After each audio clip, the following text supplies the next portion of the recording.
Original मेरा संविधान मेरे साथ है, ठीक है, बोलते चले जाओ, बोलते चले जाओ। अब ये लिखा भारत का संविधान, ठीक।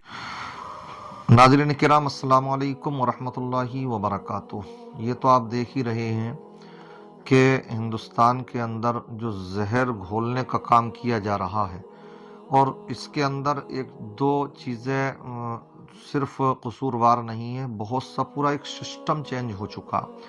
ऐसे ऐसे पढ़े लिखे लोगों में भी ये नफ़रत जो है घुस चुकी है, सरायत कर चुकी है पूरे तरीके से। अभी अभी 22 तारीख को 22 जनवरी को राम मंदिर का उद्घाटन हुआ। उसमें जिस तरह के मामलात पेश आए तो उसमें चिढ़ाने वाले काम ज़्यादा किए गए, मुसलमानों को उकसाने वाले काम किए गए, जिससे मुसलमान भड़कें और फिर इनको जो है दंगाई बनाया जाए, इनको दंगों की आग में जो है घुसेड़ा जाए। जैसे कि एक आपको ये तो जानते ही हैं कि ये जो राम मंदिर का फैसला हुआ, बाबरी मस्जिद थी, ये तमाम बातें मैं अभी करूंगा आपके सामने। लेकिन इसके बाद में जब उद्घाटन हुआ तो जो सॉन्ग चल रहे हैं उनके यहाँ पर, वो किस तरह के चल रहे हैं कि आप ये सुने खुद। पहले आप इसको सॉन्ग को सुनिए, मैं सॉन्ग ही सुनवाऊंगा, सिर्फ आपको मैं सॉन्ग सुनवाता हूँ। वो सॉन्ग क्या है उसको सुनिए, आप पहले देखिए।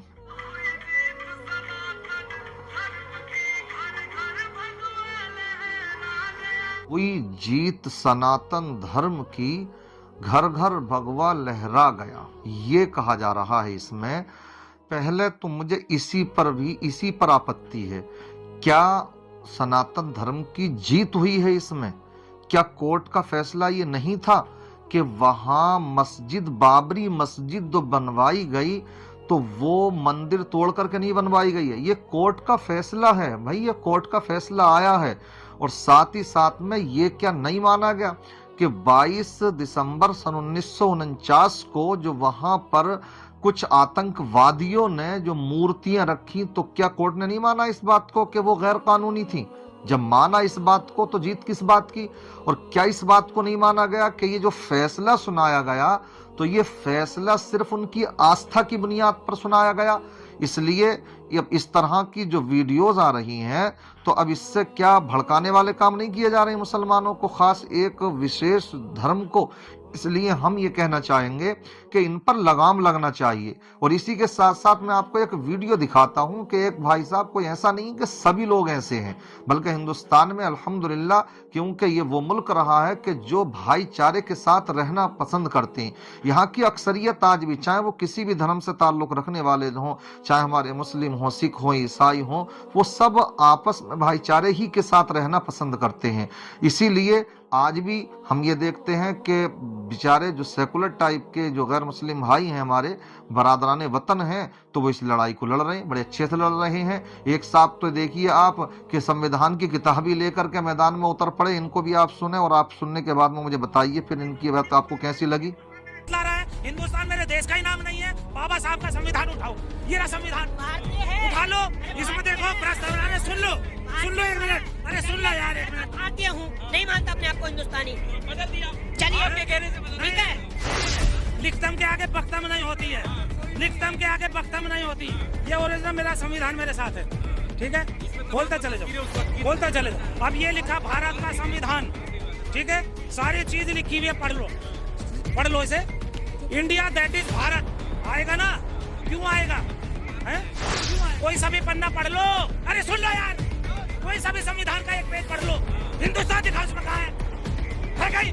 India that is Bharat, India that is Bharat. मेरा जो संविधान है, इस संविधान से देश नहीं चल रहा। यदि अभी बहुजन समाज समझता है जोन से ये व्यवस्था कर रहे 22 तारीख को इस पत्थर में एक जान डालने की बात, सबसे पहले तो जो उनसे वहाँ मंदिर बनाया वो न्याय व्यवस्था के विरुद्ध है। जहाँ कोर्ट के फैसले को, अरे भाई सुप्रीम कोर्ट कहाँ से आ गया उसमें? क्यों आ गया? क्यों, कैसे दे दिया? वहाँ जब खुदाई हुई तो किसके अवशेष मिल गए बताओ? बुद्ध के। जब वहाँ 500 साल से बाबरी मस्जिद थी उसको तोड़ दिया गया है, और फिर उसमें क्या कहा? आस्था है। यो संविधान को नकारा नहीं गया क्या? अरे आस्था, अरे इसके सामने आस्था क्या करेगी? इस अनुच्छेद 51 खोलो, इसका पढ़ो। देखा आपने इस वीडियो को, सुन लिया होगा आपने किस अंदाज में क्या मसला चल रहा है। ये पूरी गुफ्तगू आपने सुनी। मैं समझता हूँ काफ़ी इन्होंने अच्छे अंदाज में अपनी गुफ्तगू को रखी, संविधान ही निकाल करके ये तो अपने रोड पर आ गए। इससे जो है आप अंदाज़ा लगा सकते हैं कि सब लोग नफरत करने वाले नहीं हैं। ये आग जो चल रही है, जो जहर घोला जा रहा है, तो ये सब लोग ऐसे नहीं हैं, मगर थोड़े लोग हैं। लेकिन आखिर ये आग बबूला होते क्यों हैं?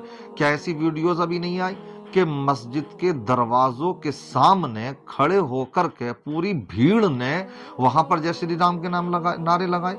क्या इस तरह की वीडियोस नहीं आई है अभी? और ये जहर कब घोला गया? ये उसके बाद ही में घोला गया। क्या इस तरह की वीडियोस नहीं वायरल हो रही हैं आजकल कि मस्जिद के सामने बैठ करके हनुमान चालीसे पढ़े जा रहे हैं? ये कौन सी इबादत कर रहे हैं आप? क्या दिखाना चाहते हैं? कौन सा जहर घोलने की कोशिश कर रहे हैं?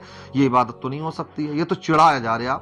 मैं तो ये कह रहा हूं, जय श्री राम का जो नारा है, तो जय श्री राम के नारे को कहीं किसी की हत्या करी जा रही है तो वहां पर भी अपने जय श्री राम का नारा लगा रहा। वो अतीक की जब हत्या करी गई तो उसके बाद में जय श्री राम के नारे लगे। तो किसी भी जगह पर तुम कहीं पर भी अच्छा कर रहे हो तो वहां भी जय श्री राम का नारा, बुरा कर रहे हो वहां पर भी जय श्री राम का नारा लगा रहे हो। तो क्या है भाई ये इस पर कम से कम कुछ सोचें, अपने बच्चों पर नजर रखें, इनको दंगाई ना बनाएं, इनको भीड़ का हिस्सा ना बनाएं, वरना इसका खामियाजा बाहर वाले कम भुगतेंगे, वो खुद घर वाले पहले भुगतेंगे। इसलिए मैं यही कहना चाहूंगा कि ये इस तरह के जो नारे चल रहे हैं या इस तरह के जो गीत चल रहे हैं कि हुई जीत सनातन धर्म की, मुझे इस पर आपत्ति है। जीत नहीं हुई है, बल्कि इसमें तो ये खुलासे भी आ गए। अब शंकराचार्य साहब का वो बयान भी आपने सुन ही लिया होगा कि जिन्होंने कहा था कि ये कोर्ट्स के फैसला आने से पहले पूरी सहमति हुई थी। वहां पर जो इसमें जफर फारूकी साहब थे, जो सुन्नी वक्फ बोर्ड के चेयरमैन, तो उन्होंने सबसे पहले इसको कबूल किया। क्या डीलिंग की, क्या किया, कैसे सौदा कर दिया पूरा सब कुछ के हम इस बात पर भी राजी हैं कि हमें साहब मस्जिद के नाम पर जगह दूसरी जगह दे दी जाए। तो जब से ही मामला फाइनल हो चुका था, क्यों अब यही मसला रहा है। तो इसमें इन लोगों का शुक्र अदा करना चाहिए जिन्होंने इसमें ये रोल अदा करा है, बाबरी मस्जिद को तोड़वा करके फिर उसके इस तरह के बंटवारे करने में। उनका शुक्रगुजार इनको होना चाहिए कि जो इस तरह से कह रहे हैं जीत नहीं हुई है, बल्कि ये कहो कि ये मुसलमानों में जो कुछ इस तरह के दगाबाज हो गए, जो उन्होंने इस तरह की पहल करने की कोशिश की है, जो भी मामलात रहे वो जानते होंगे बहरहाल।